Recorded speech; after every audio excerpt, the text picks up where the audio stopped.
Som. Lucas 15. Nós não vamos ler o capítulo todo hoje. Nós vamos ler de 1 a 3 e depois de 11 a 24. Lucas 15, 1 a 3 e depois 11 a 24. O tema hoje é o filho mais novo. Foram duas pregações dessa série para introduzir, vamos dizer assim, né? A primeira falamos sobre os dois grupos que normalmente cercam Jesus e como que Jesus não está em nenhum dos dois lados. Pelo contrário, ele chama os dois ao arrependimento e oferece graça e salvação a ambos os grupos. Vimos na semana passada como que através da parábola dos dois filhos, né, Jesus mostra que os dois estavam perdidos, porque os dois filhos nessa parábola representam os dois grupos que sempre o rodeiam. E hoje e semana que vem nós vamos dedicar a falar de cada um deles mais especificamente. Então hoje nós vamos falar sobre o filho mais novo e tentarmos sondar o nosso coração e pedir ao Senhor que nos ajude a ver, né, se talvez não somos o filho mais novo da parábola, né? Já adianto o seguinte, talvez você, principalmente você que já teve algum contato em igreja evangélica, talvez você diga assim, então Lucas agora vai descer o cajado, vai falar do filho que sai, larga, né? Vai falar dos pecados. Irmãos, eu não vou tratar dos pecados propriamente dito. Eu vou tratar do pecado. O foco não vai ser falar, qual que é a atitude do filho mais novo hoje? É prostituição. Não. O meu foco, vocês vão ver, talvez você vai até achar que eu não estou tratando do assunto, mas vocês vão ver que eu vou estar tratando do assunto. Então, o meu foco é mostrar o coração do filho mais novo. O meu foco é mostrar o que pode ter motivado esse filho a sair da casa do pai, ir embora, gastar tudo e fazer tudo que ele fez, né? Porque as coisas não acontecem da noite para o dia. Então, nós vamos ver que tudo nasce no coração do ser humano. Então, o meu foco é tratar desse coração, do coração do filho mais novo, e nos ajudar a identificar resquícios e sinais desse coração em nossos dias. E quem sabe, talvez, na nossa própria vida. Amém? E aí vocês vão ver que se nós identificamos o coração do filho mais novo e a gente trata do coração, o resto também vamos dizer assim, é consequência. Amém? Vamos ler. Lucas 15, do 1 ao 3 e depois 11 a 24. Diz assim: Aproximavam-se de Jesus todos os publicanos e pecadores para o ouvir. Os fariseus e os escribas murmuravam, dizendo: Este recebe pecadores e come com eles. Então Jesus lhes contou esta parábola. Vamos pular para o verso 11. Jesus continuou: Certo homem tinha 2 filhos. O mais moço deles disse ao pai: Pai, quero que o senhor me dê a parte dos bens que me cabe. E o pai repartiu os bens entre eles. Passados não muitos dias, o filho mais moço, ajuntando tudo o que era seu, partiu para uma terra distante e lá desperdiçou todos os seus bens, vivendo de forma desenfreada. Melhor, vamos ler só até aí. Só até aqui, vamos orar. Senhor Deus, eis a tua palavra. Mais uma vez pedimos que fale ao nosso coração através da tua palavra, através dessa série, Senhor. Especificamente nessa tarde, ajuda-nos a entender um pouco o que pode ter se passado no coração desse filho mais novo, que o levou a fazer tudo aquilo que nós vimos a semana passada e que o texto aqui diz que ele fez, e como vimos a semana passada, foi um ato de rebeldia, de rebelião, de desonra e até mesmo de humilhação para com seu pai. Como vimos a semana passada, ele na verdade nem se relacionava como filho para com o pai. Portanto, que nessa tarde o Senhor me ajude a ser simples, objetivo, fiel à tua palavra, e que o Senhor me ajude a mostrar a cada um de nós como pode ser o coração, não só desse filho mais novo, mas de todos os filhos mais novos que vivem desde então. É o que nós pedimos em nome de Jesus. Amém. Como eu disse, eu não vou tratar dos pecados. Agora vai começar a listar aqui os grandes pecados que a igreja bate hoje, né? E tudo mais, que os conservadores... Vai falar agora, né? Quase que vai parecer um fariseu pregando. Não, eu não vou parecer um fariseu pregando. O meu foco é o coração. Por que o coração? Porque olha o que Jesus disse em Marcos 7, 21. Marcos 7, 21, Jesus disse assim: porque de dentro do coração das pessoas é que procedem os maus pensamentos, as imoralidades sexuais, os furtos, os homicídios, os adultérios, a avareza, as maldades, o engano, a libertinagem, a inveja, a blasfêmia, o orgulho e a falta de juízo. Então, todos esses pecados, Jesus disse, sai de dentro, flui de dentro do coração. Então, qual que é a raiz de todos esses pecados que a gente está cansado de saber? Eu não preciso dar uma lista de pecados, porque todos nós sabemos hoje em dia o que é pecado ou não, pelo menos a grosso modo. Então, eu não vou focar nas atitudes pecaminosas, nos pecados no plural. Eu quero tratar do coração, do pecado no singular, do pecado que gera todos os outros pecados. Amém? É disso que eu quero tratar. Porque o próprio Jesus falou que começa no coração, né? Então vamos já direto ao ponto, tentar entender o coração do filho mais novo. Vamos ler de novo o verso 12 e 13. O mais moço deles disse ao pai: Pai, quero que o Senhor me dê a parte dos meus bens que me cabe. E o pai repartiu os bens entre eles. Passados não muitos dias, o filho mais moço, ajuntando tudo que era seu, partiu para uma terra distante e lá desperdiçou todos os seus bens de forma desenfreada. Semana passada eu disse, não vou repetir, né? Aí encorajo a todos a ouvir as pregações, talvez que tenha perdido. Eu citei a semana passada como que, quando Jesus, na sua época, contou essa parábola, talvez para nós não tenha tanto peso, porque, como eu disse, a gente vive numa sociedade onde, como já diria o poeta, quando o filho cresce, ele é como um passarinho que quer voar e quer ir embora. Então é normal os filhos crescerem, né? É normal os pais darem tudo que o filho pede, então é normal. Mas para a sociedade da época de Jesus, essa história chocou.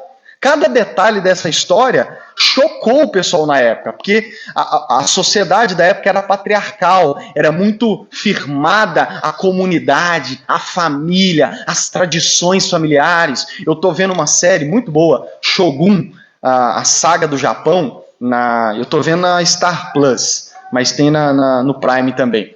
E mostra como que o Japão de anos atrás, e o Japão ainda é assim, até mais do que o Brasil, é muito apegado a tradições de família, né? É inquebrável as tradições e tudo mais. Então era um choque naquela época. E o que levou esse filho mais novo a fazer tudo isso, vamos dizer assim, quase que ele pegou, vamos dizer assim, o que a minha família, o que a sociedade, o que é bom para a sociedade? Então, eu vou começar a fazer tudo o contrário. Foi basicamente isso que ele fez. Vou fazer tudo ao contrário do que o pessoal fala que é certo. Isso é certo, eu vou fazer o contrário. Isso é certo, eu vou fazer o contrário. O que levou o coração do filho mais novo a fazer isso? Primeiro, lembrando que há dois caminhos da perdição. O do filho mais novo e o do filho mais velho. E qual que é o caminho do filho mais novo? O filho mais novo, ele está perdido porque ele decidiu viver por si mesmo. Ele decidiu viver sendo o próprio Senhor e Salvador da sua vida. Esse é o caminho da perdição do filho mais novo. Ele quer viver por si mesmo. Ele está de saco cheio de viver debaixo da autoridade do pai, de pelo menos ter que lidar com o pai ali e ouvir o pai pregando o sermão nele, ensinando ele o que é certo, o que é errado, como que ele tem que ser quando crescer. Ele está de saco cheio disso. Ele é aquelas pessoas, eu não quero ninguém mande na minha vida, ninguém manda na minha vida. Eu sou dono de mim mesmo. Esse é o filho mais novo. Ele quer ser o próprio Senhor da sua vida, ele quer ser o próprio Salvador da sua vida. Ele quer justificar sua existência por si mesmo. Ele quer fazer as coisas do jeito dele. Ele rompeu o relacionamento com o pai. Eu disse semana passada que os dois rompem a relação com o pai. Os dois não têm relação de filho para pai. Os dois tratam o pai apenas como um objeto ou como alguém para alcançar aquilo que ele quer. E o caminho do filho mais novo é imediato, é sem rodeio, me dá logo aí que eu vou embora, vou sumir daqui. Esse é o caminho dele. Ele quer viver basicamente a sua vida do seu jeito. Ele quer ser o dono de si mesmo, o dono do seu próprio nariz. Ele não quer ninguém, nem mesmo seu pai, mandando nele mesmo. E deixa eu dizer para você que basicamente essa é a raiz de todos os males. Esse é o pecado por trás de todos os pecados na Bíblia. Esse é o coração que gera todos os outros pecados. Se nós recapitularmos, e eu não vou só mencionar, Essa é a raiz de todos os males, é a raiz de todos os pecados. Nós poderíamos passar por todas as histórias da Bíblia identificando como que esse coração é que motivou todos os grandes homens e mulheres que se rebelaram contra Deus em toda a história bíblica. Querer construir e viver a sua vida sem Deus, buscar viver fora da autoridade e da vontade de Deus, essa é a raiz de todos os pecados. Foi o pecado de Adão e Eva, pelo menos o primeiro deles, porque lá no jardim não teve um só pecado, foram vários. Mas pela história de Gênesis 3, nós podemos identificar que esse talvez foi o primeiro. Porque essa foi a tentação do diabo. Olha, se vocês comer, vocês vão ser como Deus, conhecedores do bem e do mal. E os estudiosos dizem que esse conhecer o bem e o mal é meio que definir bem e mal. Porque até então Deus definia bem e mal. Vocês podem comer dessas árvores, você não pode comer dessa. Deus definiu o que era bem e mal, né? Porque se você comer dessa, você certamente vai morrer. Deus definia. Eles então foram tentados a eles mesmos definirem bem e mal. E essa foi a tentação, foi querer ser igual a Deus. Como o próprio diabo disse, você vai ser como Deus, conhecedor do bem e do mal. Em outras palavras, você vai ser como Deus, você vamos dizer, você não vai precisar seguir tudo que Deus diz. Você vai poder conhecer as coisas e definir por si mesmo. Foi o pecado da Torre de Babel, em Gênesis 11, onde pós-dilúvio, um grupo, os povos, as pessoas que falavam uma só língua, né, e tinham o mesmo pensamento, eles eram unidos. Eles dizem, vamos construir uma torre que chega até o céu, e olha a intenção deles. Vamos tornar o nosso nome célebre. Vamos fazer um nome para nós. Eles queriam edificar uma torre para quê? Para fazer um nome para eles mesmos. Eles queriam fazer o seu nome. E Lucas, por que isso é uma rebeldia? Porque, irmãos, eu vou falar disso na próxima série, né, onde vamos caminhar por todo o Antigo Testamento. Gênesis 11 está em contraste com Gênesis 12, que é a chamada de Abraão. Em Gênesis 11, a Torre de Babel, a rebelião do povo é porque eles queriam criar um nome para eles mesmos.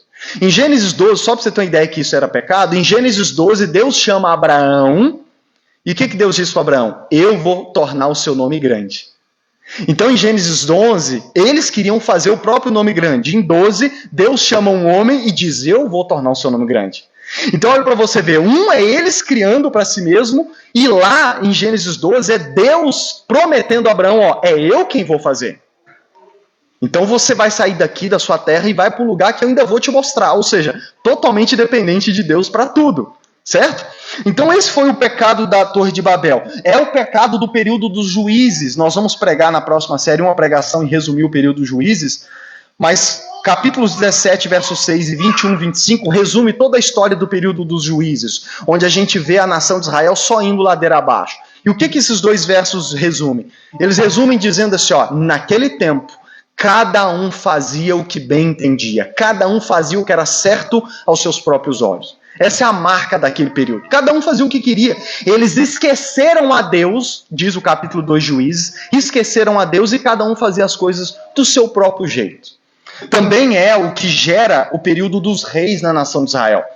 Em 1 Samuel 8:7, quando a nação de Israel chega para Samuel, que era o representante de Deus, e diz assim, nós queremos um rei. Como as outras nações têm um rei, Samuel achou um absurdo aquilo. E ele não vou dar um rei. Só que aí ele vai falar com Deus e Deus diz assim, pode dar um rei para eles. Pode dar um rei para eles. E não fique espantado ou chocado, porque eles estão rejeitando, não é você, eles estão rejeitando a mim como rei sobre eles.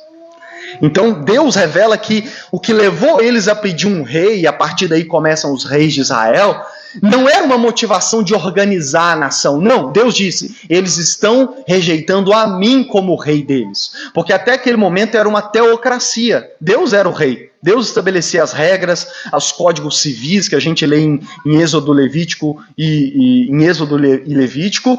E a partir daquele momento eles queriam um rei humano. Porque eles estavam se rebelando contra Deus como rei. E esse é o pecado que muitos acreditam que é o pecado do próprio Satanás. É o que transformou um anjo de luz criado por Deus no diabo, no capeta, no Satanás. Não é 100% garantido, mas muitos estudiosos da Bíblia acreditam que Ezequiel 28, verso 2, trata de Satanás. Ezequiel 28 e Isaías 14, onde se você ler Isaías e Ezequiel vai estar falando sobre os reis da sua época. Acho que Isaías sobre Nabucodonosor e Ezequiel sobre o rei Tiro. Mas muitos acreditam que, apesar de sim, em primeiro lugar, estar falando de reis que viviam na época, também nos ajuda a entender o coração de Satanás, como foi a queda do diabo. E eu vou citar só Ezequiel 28:2. Olha o que Deus diz. Assim diz o Senhor Deus, visto que o seu coração se eleva, e você diz, eu sou um Deus, sobre a cadeira de um Deus me assento no coração dos mares, sendo você um simples homem e não um Deus, ainda que pense que o seu coração é como se fosse o coração de Deus. E aí não vou entrar no demais, você pode ler em casa. Pois bem, olha o que Deus está dizendo. No seu coração você está se elevando. E você diz, eu sou um Deus, eu vou sentar na cadeira de um Deus sobre os mares. E Deus diz, e você não é, mas você quer ser. E esse é o pecado, essa é a raiz do pecado. É você querer ser como Deus, no mínimo ser igual a Deus. E o que quer dizer isso? É você ser dono de si mesmo, é você dizer o que você faz, é você sentar numa cadeira que nos 7 pecados capitais é chamado de o pecado do orgulho, que São Tomás de Aquino inclusive acreditava que era o pecado dos pecados. Não podia nem estar na lista dos 7 pecados capitais, porque é ele quem gera todos os outros. Pois bem, esse é o coração do filho mais novo. Esse é o que motiva todas as suas atitudes. Irmãos, vê se não é isso que pode ter passado no coração do filho mais novo. Para mim fica explícito. Eu quero ser dono de mim mesmo, eu quero viver para mim mesmo, eu quero ser dono da minha própria vida, eu estou cansado de viver sob a autoridade do meu pai, sabe? Eu estou cansado de o meu pai decidir o que eu faço com o meu próprio bem. Está entendendo? Então, me dá a minha parte, eu vou administrar. E detalhe, não bastava também viver com pais administrando o dinheiro. Ele ainda foi para longe. Então, tudo que ele podia fazer para romper a relação com o pai, para ser dono de si mesmo, ele fez. E para mim, esse é o coração do filho mais novo. Tudo que ele faz é motivado por esse coração. Tudo que ele faz é para justificar a sua existência sem Deus. E aqui já parafraseando. Os filhos mais novos, eles querem justificar a sua existência sem Deus. Eles querem ser o próprio salvador da sua vida. O que é justificar a sua existência? O que é ser o salvador da sua própria vida? É você dar um sentido e um propósito para a sua vida por você mesmo. Biblicamente, nós sabemos que todo propósito e sentido da vida nos é dado por Deus. Mas os filhos mais novos, eles querem viver, colocar um propósito na sua vida, um sentido na sua vida sem Deus. Não, Deus não quero que Deus faça parte disso. O Salmos 14:1 diz exatamente isso. Olha o que diz Salmo 14, verso 1. Diz um insensato no seu coração, não há Deus. São corruptos e praticam abominação. Salmo está dizendo, diz o insensato no seu coração. Em outras passagens, diz o ímpio em seu coração, não há Deus. E esse não há Deus não é Deus não existe. É no sentido de que eu não levo em conta Deus na minha vida. O Salmo 10, verso 4 diz isso, ó, o perverso é orgulhoso demais para buscá-lo, para buscar a Deus. Seus planos não levam em conta que Deus existe. Então o perverso, o ímpio, o orgulhoso, ele diz, não há Deus, mas não é no sentido de que Deus está morto, Deus não existe. Não é no sentido ateu da palavra.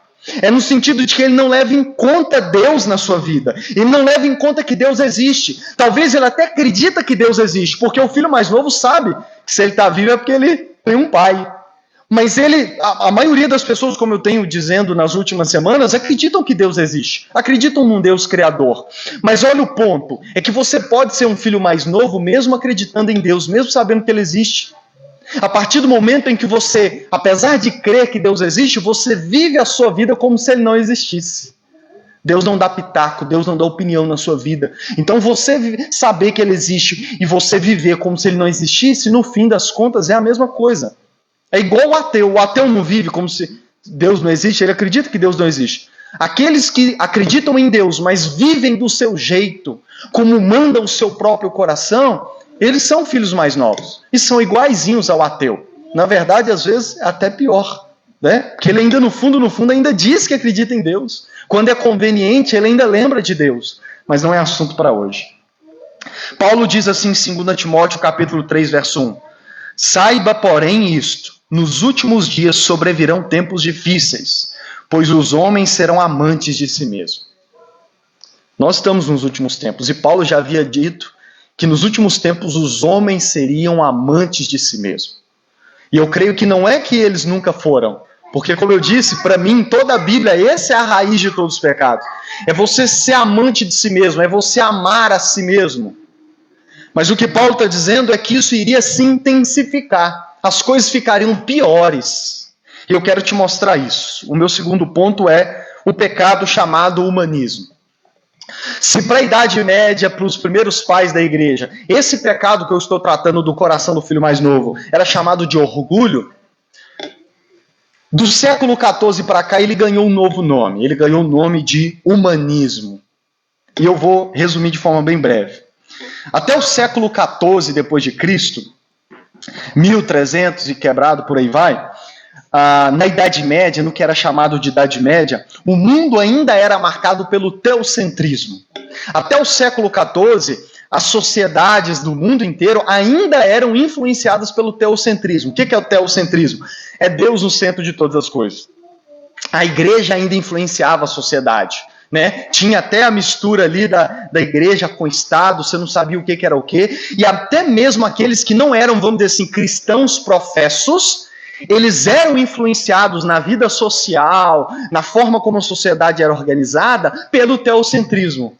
Amém? Era afetado pelo teocentrismo. Só que, do século XIV para o século XV, houve o que eles chamam de uma transição, da Idade Média para a Idade Moderna. E nesse período de transição, surge o que eles chamam de humanismo. O que é humanismo? Humanismo é um aspecto, é um modo de pensar, um modo de fazer filosofia, e que e que também transbordou pelas artes, produção de cultura, tudo passou a ser afetado pelo humanismo. Qual era a crença do humanismo? O humanismo acreditava que o homem era o centro de todas as coisas. Então, nessa transição, a sociedade deixou o teocentrismo, eles passaram a tirar Deus do centro e eles colocaram o ser humano. Aí veio Da Vinci e vários outros conhecidos da época com as suas pinturas, artes, enfim, isso começou a afetar todos os campos da sociedade. E o humanismo é marcado pelo antropocentrismo, que é o ser humano no centro de todas as coisas. Você já viu uma pintura, um desenho, acho que é de Da Vinci, onde tem um homem assim, aí tem a perna um pouco mais assim, o braço mais assim, lembra na escola ver isso? Eu esqueci como é que é o nome daquele negócio. Mas é... Exatamente. É o que eles falam que é uma das marcas dessa questão do humanismo, porque a sociedade passou a acreditar que o homem era o centro do universo, o homem era a medida de tudo, então eles começavam a exaltar o ser humano acima de todas as coisas e passaram a rejeitar a Deus. O resultado, vamos dizer assim, o que também marca esse período, porque só começou nos séculos 14 e 15, veio com o filósofo Friedrich Nietzsche, onde esse filósofo alemão disse uma frase que talvez você já ouviu, que é Deus está morto. Ele disse assim, Deus está morto, Deus permanece morto, e quem o matou fomos nós. A gente acha, a maioria das pessoas acha que é uma simples frase de um ateu, apesar de que ele era ateu. Mas o próprio Nietzsche dizia que o ponto não é se Deus existe ou não. O que ele quis dizer com a frase, com todo esse livro onde essa frase aparece, é que na verdade não é a questão da existência ou não de Deus. O ponto é que nós tiramos Deus do centro.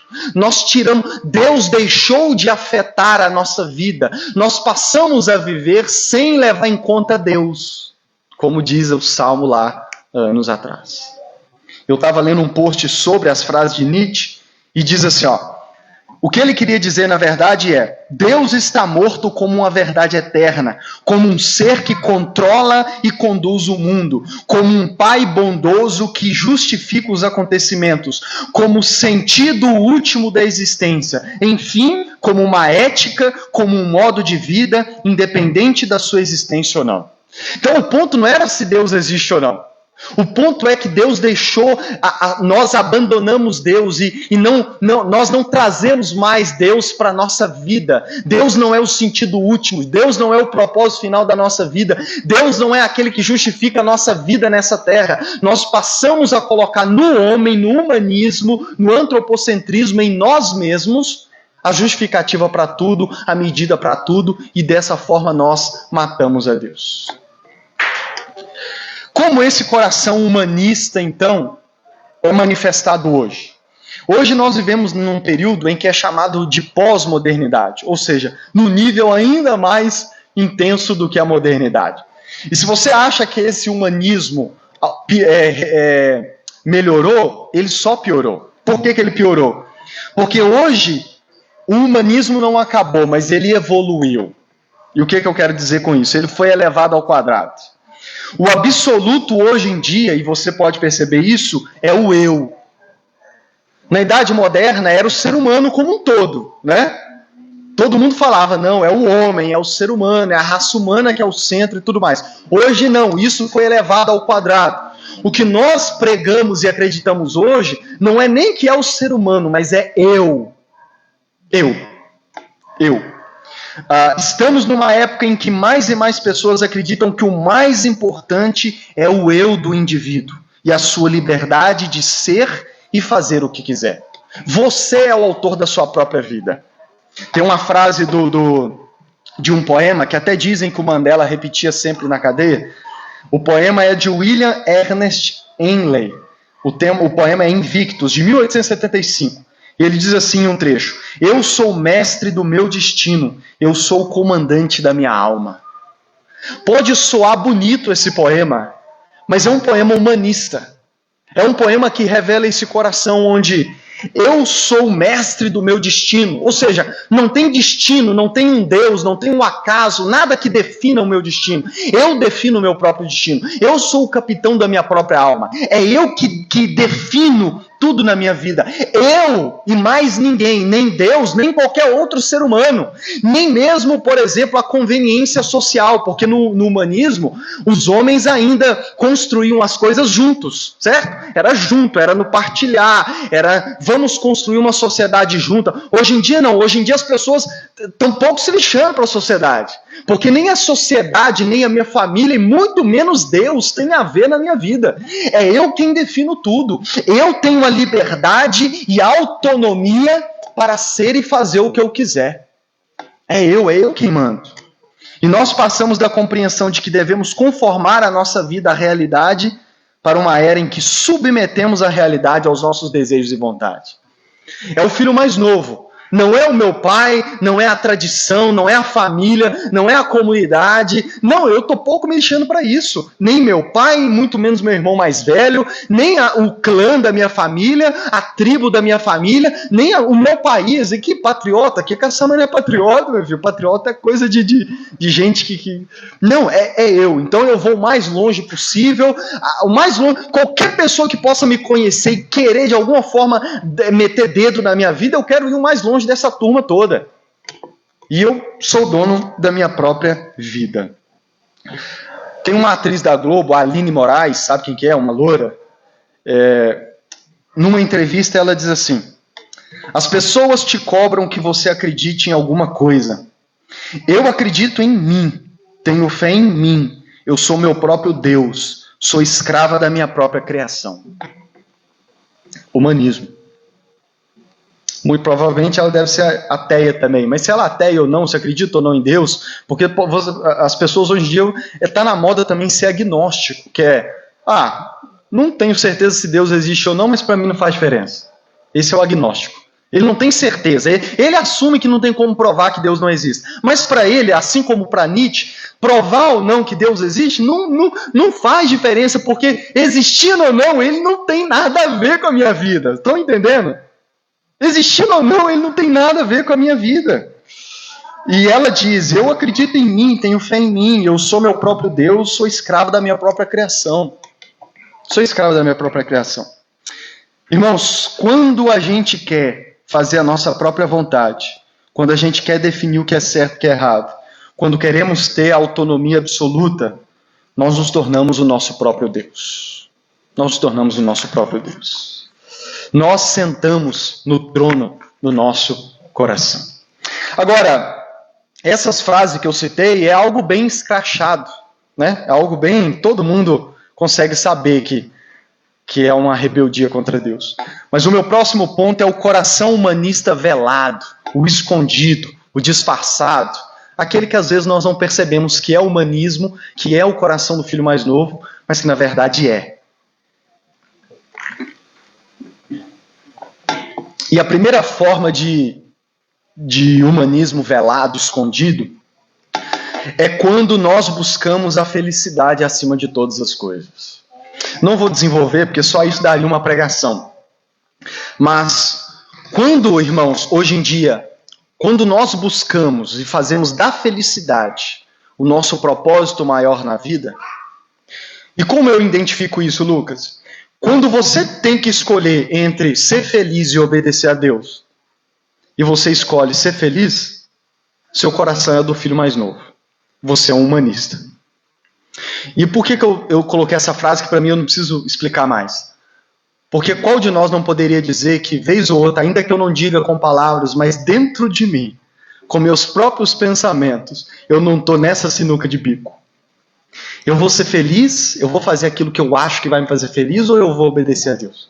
Porque qual de nós não se coloca diante desse dilema no dia a dia, onde nós queremos muito uma coisa que para nós vai nos dar felicidade e prazer, mas nós lembramos que existe às vezes, claro ou não tão claro assim, ou o nosso próprio interior, a nossa própria consciência nos diz que, olha, mas isso aí não agrada a Deus. E aí eu sou colocado nessa sinuca de bico, onde eu faço o que vai me deixar feliz ou eu obedeço a Deus. E aí quando eu escolho ser feliz, eu estou sendo humanista.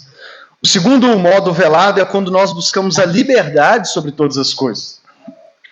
Quando você faz isso, você se considera livre para fazer o que você quiser, ignorando até mesmo os mandamentos claros de Deus. Então, a liberdade absoluta, ela é a liberdade onde eu não vejo limites. Eu faço o que eu quero e o que eu deixo de fazer. Irmãos, nós ainda somos assim. Nós ainda somos assim. 1 Pedro 2,16, Pedro diz assim: como pessoas livres que são, não usem a liberdade como desculpa para fazer o mal. Pelo contrário, vivam como servos de Deus. Esse simples verso nos mostra que, apesar de livres, a nossa liberdade ela tem um limite. E um desses limites é a vontade de Deus. É a palavra de Deus, é a vontade de Deus. E Pedro diz, olha, não usem a liberdade para dar desculpa para o mal, mas vivam como servos de Deus, como escravos de Deus. Ou seja, o limite da minha liberdade é a minha servidão a Deus. E às vezes, quando nós colocamos a liberdade como absoluta na nossa vida, nós temos o coração do filho mais novo. Para citar brevemente, que eu mandei o vídeo no grupo, a outra forma de humanismo velado é quando nós colocamos a autorrealização acima de todas as coisas. Tudo que nós buscamos na vida é a nossa autorrealização. É sermos alguma coisa, é realizar na vida, é alcançar sucesso, é tudo isso. E aí o ateu Leandro Carnal, que não acredita que Deus existe, ele inclusive fala que hoje existe a teologia da autoajuda. Olha para você ver, um ateu reconhece que toda essa autoajuda que é vista hoje, eu diria que hoje, para entender melhor, é o que os coaches fazem. Toda essa autoajuda dos coaches, que elevou ao quadrado, o que antigamente era só livro, hoje tem uma pessoa, né, que vai ali ser o seu coach para você se autorrealizar. E o Karnal ele chama de uma teologia, porque ele diz que essa teologia tem dois dogmas. Se você não se amar, ninguém vai te amar. Então você tem que se amar sobre todas as coisas. Em segundo lugar, o que você pensa acontece. Então, e ele diz, por que é uma teologia humanista? Porque é uma teologia vaidosa, pois torna nós mesmos deuses. Isso quem diz foi um ateu, mas eu concordo plenamente. Porque todo esse movimento de autoajuda e dos coaches, eles alimentam esse pecado que nós já temos, que é o viver a parte de Deus. Lucas, mas tem coach que fala de Deus. Não vou tratar desse assunto hoje, vou falar semana que vem. Mas quando Deus aparece nessas palestras, é só como aquele torcedor. Deus está na torcida, ou então ele vai te patrocinar. Nunca é como o Tássio começou o culto hoje, como o soberano, como aquele que, se Deus quiser que eu não seja ninguém, amém. Na verdade, ninguém pensa nisso. E isso também é o humanismo. Agora, quais são as consequências disso, irmãos? Na história bíblica, a gente vê, está óbvio lá, como que todo esse coração do filho pródigo só gerou desgraça. Tanto em todas as histórias bíblicas, quanto na história do filho pródigo, que eu não vou ler, mas você viu o fim do filho pródigo, do filho mais novo. Mas, tratando lá da virada do século, lá do humanismo, nós tivemos como resultado do humanismo as 2 guerras mundiais. E até estudiosos sociólogos que não são cristãos, eles dizem que as 2 guerras mundiais jogou um balde de água fria no humanismo. Porque o ser humano achava que sozinho, por conta própria, eles iriam construir uma sociedade melhor. Nós não precisamos de Deus, nós temos a razão e temos a ciência. Para que Deus? A gente já explicou tudo. Então nós não precisamos. E aí vem as 2 guerras mundiais, que a primeira guerra matou mais ou menos 40 milhões de pessoas. A segunda guerra, entre 70 e 85 milhões de pessoas. E sobre o Nietzsche, que havia dito, né, que Deus havia morrido, nessa matéria que eu li, o autor do post, ele diz assim, a morte de Deus deveria trazer uma liberdade nunca antes vista. Mas estamos perdidos, não sabemos para onde ir, nem o que fazer com isso. Isso o quê? A liberdade de viver sem Deus. A morte de Deus, levada às últimas consequências, é difícil de aceitar e pode facilmente levar ao desespero. Não sabemos o que fazer, como proceder, não sabemos mais o que é certo e errado sem um padre ou um velho livro para nos guiar, que é a Bíblia, obviamente. A falta de referencial externo a nós é desesperador para o homem. Ele fica aterrorizado diante do mundo, procura novos deuses a quem obedecer. Vemos então como o homem passa a buscar qualquer coisa para se segurar: razão, humanismo, ciência, leis humanas. Assim, continuamos louvando valores divinos, mas agora mascaramos pela casca humana, demasiadamente humana. Matamos Deus, mas continuamos crentes. A fé virou razão, a dona da verdade é a ciência. Nossa nova religião é o progresso do homem, é o bem comum. Deleuze chama este primeiro momento da morte de Deus de niilismo reativo, a falsa morte de Deus, quando nos dizemos ateus, mas inventamos novos ídolos para poder dobrar nossos joelhos tão acostumados a servirem. Resumindo, e o autor desse post não é cristão, tá? Mas ele reconhece que quando a gente olha para a história, a gente vê que nós, seres humanos, não soubemos lidar no controle das coisas. Nós não sabemos. Nós entramos no desespero e o que é pior, nós partimos para a idolatria, que é, nós não vamos atrás de Deus de novo. Quem é nos arrepender? O ser humano não se arrepende, ele não volta para Deus. Nós então buscamos outras coisas para pôr no lugar. E deu ruim. Tiramos Deus, deu ruim. Vamos voltar para ele que bate na boca, rapaz. Você é doido? Nós vamos dar o braço a torcer? Não. Nós vamos colocar outra coisa. E aí nós inventamos. O próprio Nietzsche, não estou dizendo que é porque ele era ateu, mas o próprio Nietzsche, em 1900, morreu na loucura e em confusões mentais e doente. Então, olha para você ver. Não estou dizendo que é porque ele era ateu, amém, irmãos? Mas estou dizendo que o próprio Nietzsche, que mostrou que a gente escreveu coisas que até hoje inspira pessoas, ele mesmo, não sabemos os motivos, mas ele mesmo terminou louco, débil mental, sem saber de fato, como o autor desse post diz, sem saber lidar com essa vida sem Deus. E o terceiro sinal de que as coisas não dão certo quando nós somos os próprios senhores da nossa vida, é o que nós vemos hoje, que eu poderia dar inúmeros exemplos para você, mas se você anda pelo Instagram, Facebook, internet afora, você sabe do que eu vou dizer. É toda essa confusão e distorção da realidade e da natureza humana que nós vemos na internet. Deixa eu dizer para vocês, nós estamos melhores, irmãos, sem Deus? Vivendo como filhos mais novos? Um exemplo que eu trouxe. Basta nós vermos na internet as pessoas que hoje se identificam e vivem como animais. Já viu algum na internet? Os dois últimos que eu vi é uma mulher que se identificava como uma gata, e o último que eu vi é um homem que se identificava como um cabrito. E ele até fez uma pata de cabrito e ele anda de 4. Ele tem um emprego, ele tem, né? Mas, vamos dizer assim, nas horas vagas, ele quer viver como um cabrito, como uma cabra. Posso mandar para vocês depois. E esses são só 2 exemplos de que você sabe que tem aos montes. Eu perderia tempo citando N exemplos que nós temos hoje.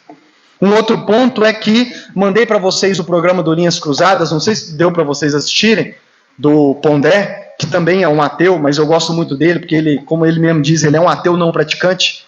Ele não é aquele chato que fica querendo provar a Deus, não. Amor ao Chicote é o nome do programa. E eu não sei se deu para você assistir, mas no programa mostra como que tem pessoas hoje em dia que procuram a mulher, como é que é o nome dela?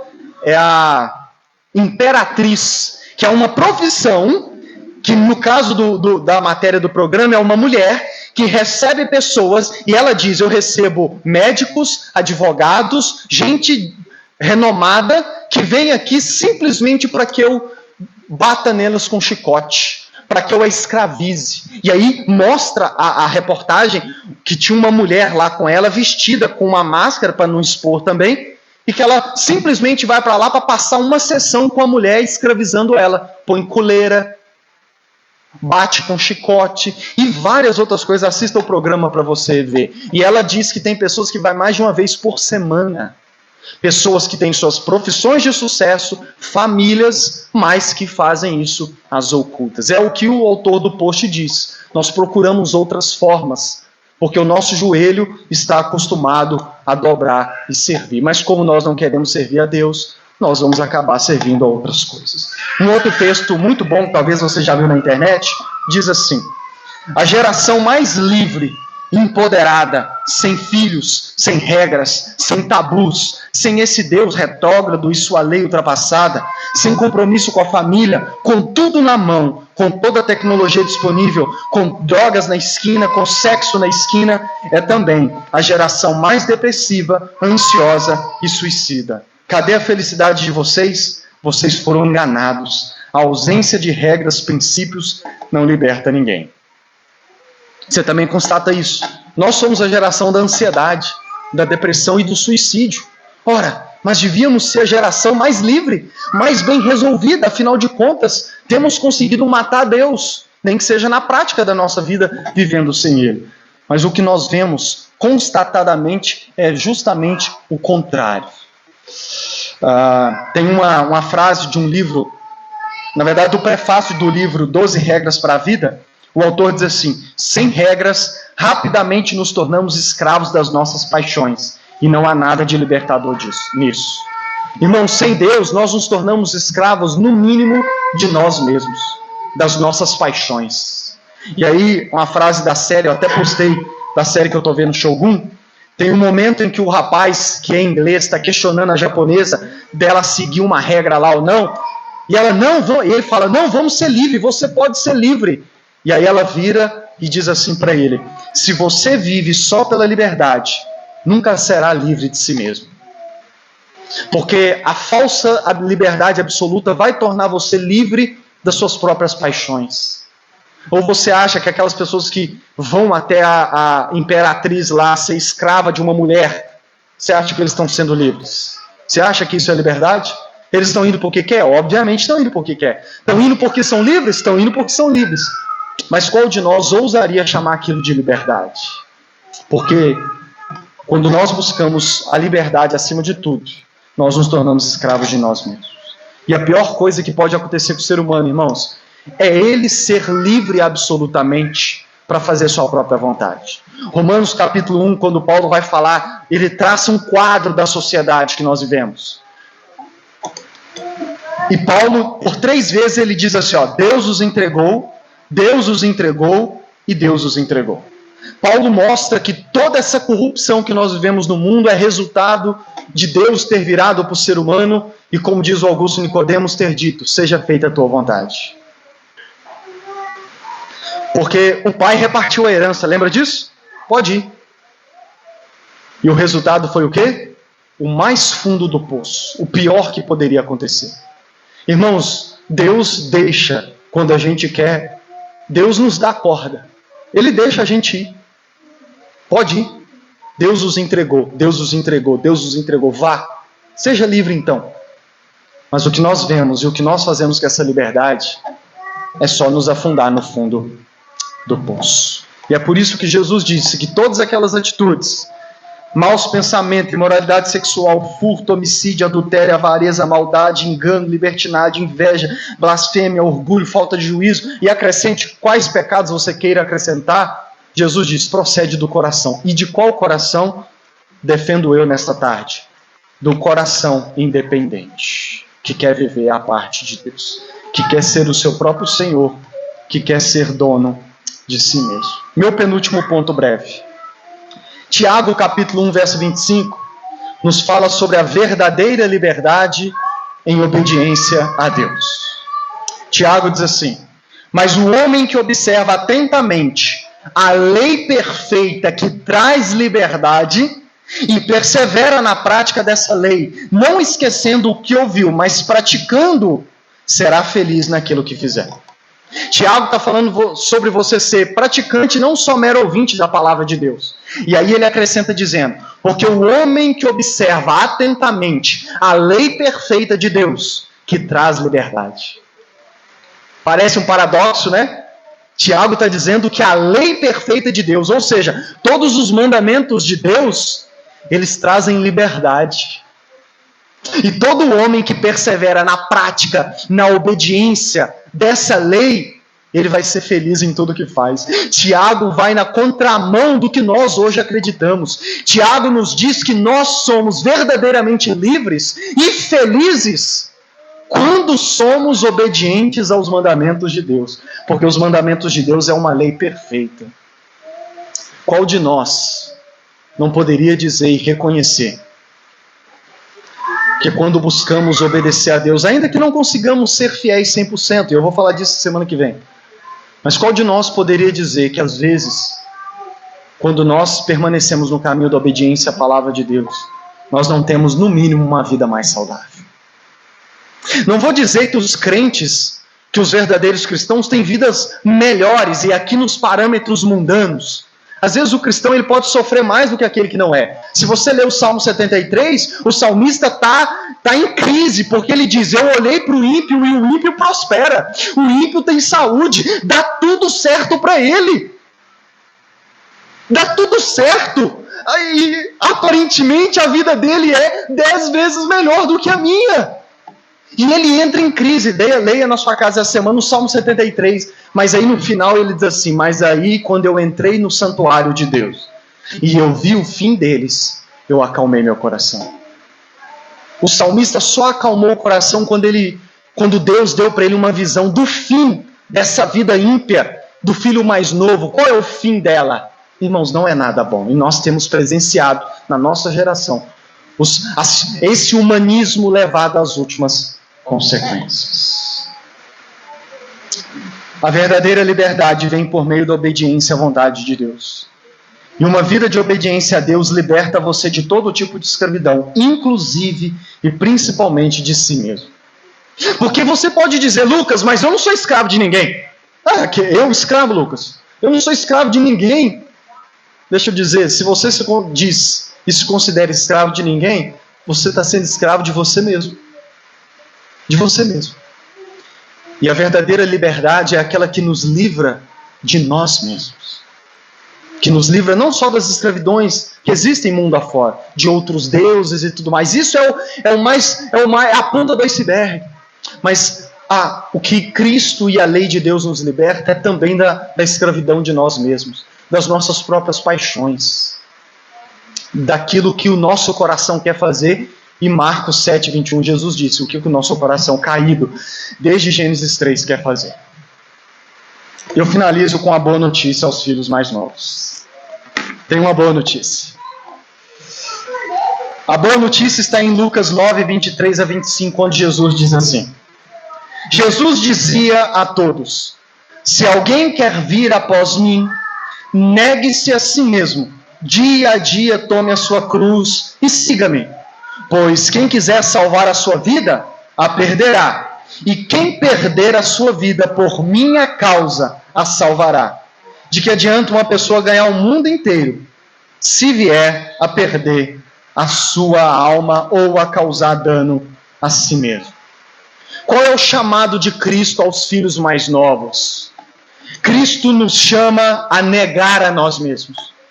Cristo nos chama a tomar a nossa cruz e segui-lo com essa cruz nas costas. Cristo nos chama a perder a nossa vida nessa terra. Porque quando nós perdemos a nossa vida nessa terra, e talvez você quer um texto, uma expressão melhor que Jesus disse, que descreve o que nós humanos pensamos hoje, porque nós queremos liberdade, queremos viver longe de Deus, queremos viver longe do Pai. Isso é liberdade. Isso é ganhar a vida, né? Isso é ganhar a vida. Eu não vou perder a minha vida seguindo lei, obediência de qualquer tipo. Eu quero ganhar a minha vida, eu quero fazer o que eu quero. E nós achamos que isso é ganhar a vida, que isso é salvação, que isso é a verdadeira vida. E Jesus vem e diz exatamente o contrário. Jesus chama os filhos mais novos a negar a si mesmo. Negue a si mesmo. Negue as suas vontades, suas paixões. Negue-se a si mesmo. Tome a cruz. Porque aquele que perder a sua vida, na verdade, por minha causa, vai estar salvando-a.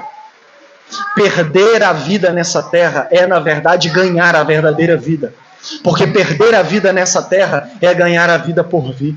É ganhar a vida com Cristo, a vida que é verdadeira e que é abundante. Cristo chama os filhos mais novos a tomar a sua cruz e segui-lo. Cristo os chama a perder a vida nessa terra, a abrir mão da liberdade absoluta e se entregar completamente a Ele. Isso Cristo chama os filhos mais novos, a abrir mão da liberdade absoluta, a permitir que Ele limite a sua liberdade, de tal ponto que vai chegar um momento em que você vai achar que você está perdendo essa vida. Jovens, nós passamos muito por isso. Às vezes a gente olha e diz, olha o que eu estou perdendo, e deixa eu dizer, não, você não está perdendo.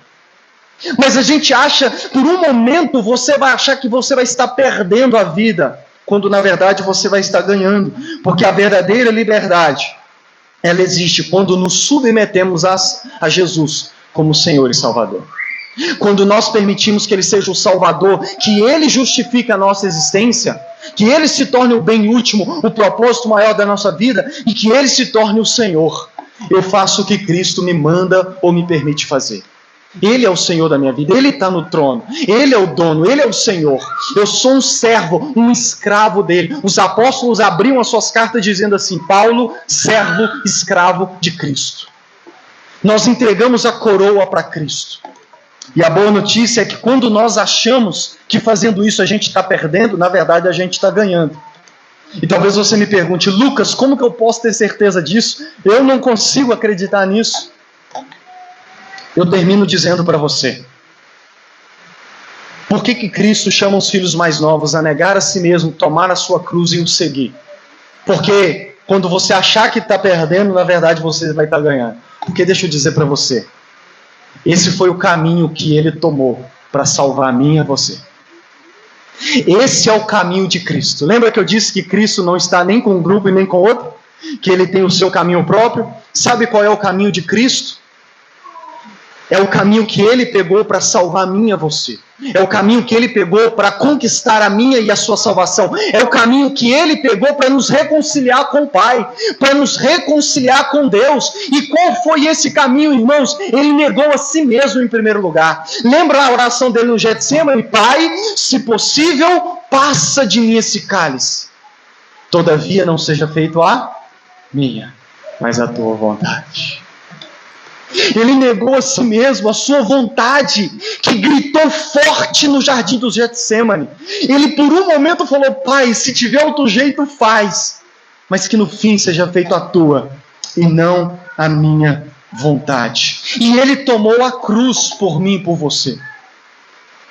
Eu gosto de como Paulo fala em Filipenses 2, 5 a 8. Paulo diz assim, seja a atitude de vocês a mesma de Cristo, que, embora sendo Deus, não considerou que o ser igual a Deus era algo a que ele devia apegar-se. Olha para você ver, ele era Deus.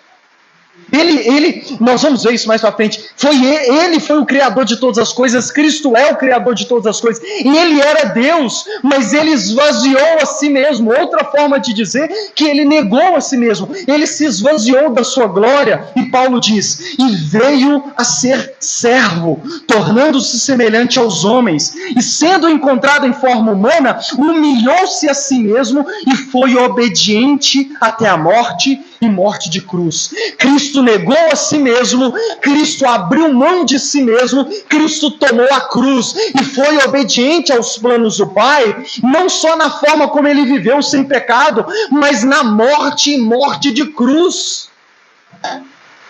O autor de Hebreus diz, embora sendo filho, ele aprendeu a obedecer por meio daquilo que sofreu, e uma vez aperfeiçoado, tornou-se a fonte de eterna salvação para todos os que lhe obedecem. Irmãos, quando Cristo tomou esse caminho de negar a si mesmo e de tomar a sua cruz, as pessoas da época, até os seus discípulos acharam, perdeu. Lucas 24, os discípulos estão cabisbaixo, falando, a gente achou que ele é que ia redimir Israel. Até alguns discípulos achou que Cristo tinha perdido. Perdeu, falhou, não deu certo. Mas deixa eu te dizer, a boa notícia é que esse caminho, que aparentemente era a derrota, era onde perdeu a guerra, na verdade esse era o caminho da nossa salvação. Esse era o verdadeiro caminho que ele tinha que tomar para conquistar a minha, a sua salvação.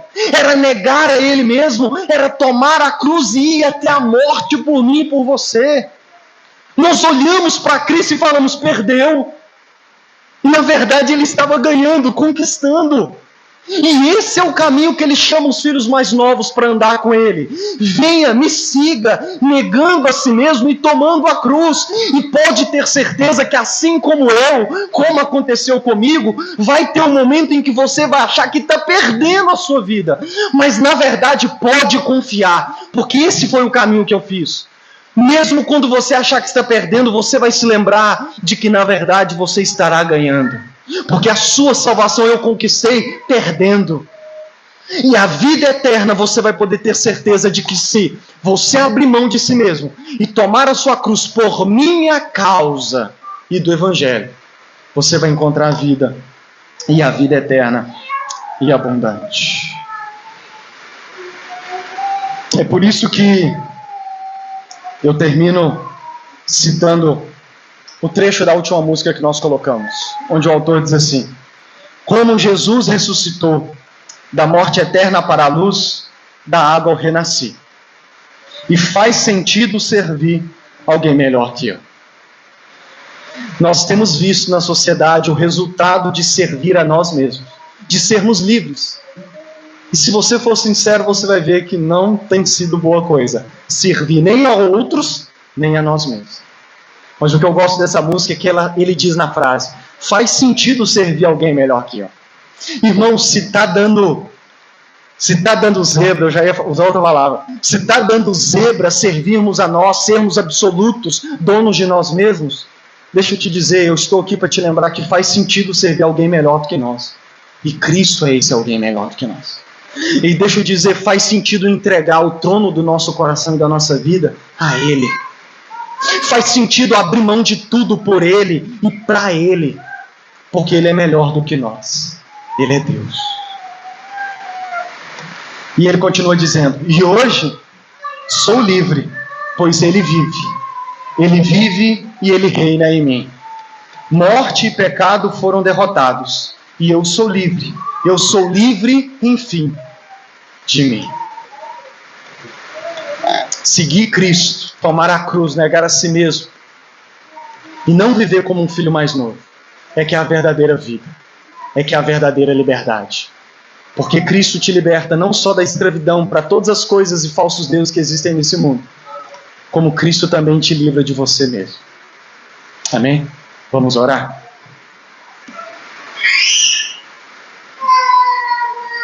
Feche os seus olhos. Fale com o Senhor neste momento. Cristo está chamando os filhos mais novos a confiar nele, a se entregar verdadeiramente para Ele. Porque a boa notícia é que Ele tomou esse caminho por você.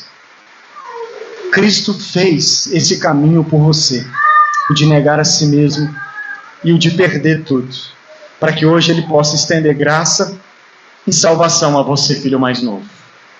Senhor Deus, obrigado pela Tua palavra, Senhor. Obrigado por falar aos nossos corações. A minha oração simples neste momento é que o Teu Espírito possa levar essa palavra no mais íntimo dos nossos corações. E que o Teu Espírito Santo possa convencer cada um dos que ouve e que ouvirão essa pregação dessa verdade que eu busquei me esforçar para anunciar. Minha oração é para que o Teu Espírito convença eles de que essa é uma boa notícia. De que o Cristo chamar para negar a si mesmo e tomar a cruz é uma boa notícia, porque esse é, na verdade, o caminho da verdadeira vida. Que Cristo, antes de nos chamar, tomou por nós. E porque Ele tomou esse caminho, Ele pode hoje estender perdão, graça e salvação a todos os filhos mais novos, para a glória do Senhor. Que possamos atender o chamado de Cristo. Em nome de Jesus. Amém. Que o amor de Deus, nosso Pai, a graça de nosso Senhor Jesus Cristo e a comunhão do Espírito Santo sejam com todos vocês. Ide-vos em paz e que o Senhor reine no seu coração. Deus abençoe.